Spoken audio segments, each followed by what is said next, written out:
All right, today we're going to talk about something that can seriously change the game for you.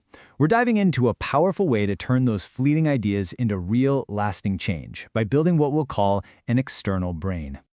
So let me ask you something. I bet you can relate to this.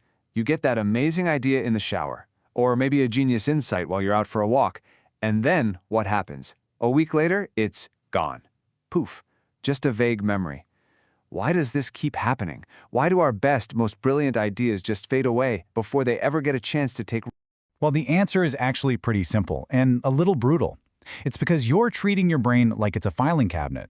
You're trying to stuff every little thought, idea, and piece of information in there for long-term storage. But here's the thing. Your brain was never built for that. It's an incredible idea factory, but it's a really, really bad warehouse. And that gets us to the heart of the matter, your brain's filing problem.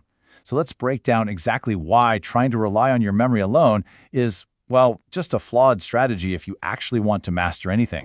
You know, you can think of it like this. Your brain's storage is kind of like a whiteboard that's constantly being written on and then erased. It's fleeting, it's disorganized, it's just not reliable. But a journal? That's totally different. It's permanent. It's structured. It's a system you can count on, a place you can go back to again and again, knowing that what you put there will still be there, exactly as you left it. So, if our internal system is kind of busted for storage, what's the fix? Well, the answer is to stop asking it to do a job it's not designed for. It's time to get intentional, to get systematic, and to build an external brain. And what in the world is an external brain? Don't worry, it's not nearly as complicated as it sounds. All it is a dedicated system. It could be a notebook, a document on your computer, whatever, that you use to consciously offload, organize, and really play with your thoughts and learnings. It basically becomes your own personal, curated archive of insights. This is the key move, right here. The whole goal is to simply get information out of that chaotic, fleeting space in your head and onto a permanent record.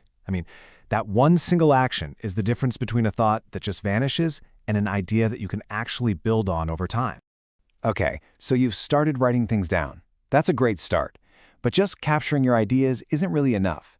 The real magic, the part that changes everything, is how you use this system. This is where you learn to study your own masterpiece. In the process for this, it's honestly brilliantly simple. It's just 3 steps. First, you capture the idea. Get it out of your head and onto the page. That business idea, that quote you loved, whatever it is. Second, you have to consistently review what you've captured. And third, you just repeat that cycle. That's it. It's that deliberate repetition that really makes information start to stick.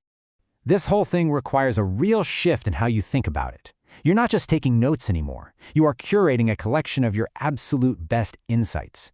Your journal becomes your personal textbook, a masterpiece that's actually worth studying, where you get to be both the author and the student. And when you start thinking that way, everything changes. All of a sudden, journaling stops being this passive chore, just writing stuff down. It becomes an active, dynamic tool that you can use to gain true understanding and mastery over the things that really matter to you. So this brings us to the ultimate payoff. What's the end game here? What's the result of building this external brain and studying it like it's a masterpiece?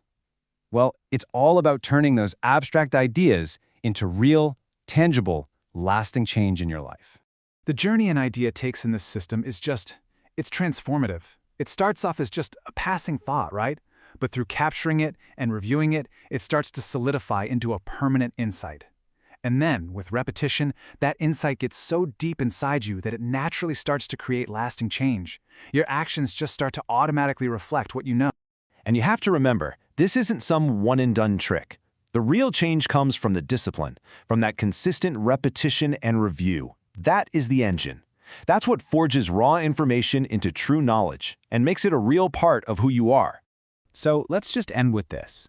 Your mind is coming up with brilliant stuff all the time. The only real question is, are you ready to capture it? Are you ready to give those ideas the attention they actually deserve? What insights, what ideas, what lessons are floating around in your head right now? What masterpiece is just waiting for you to capture?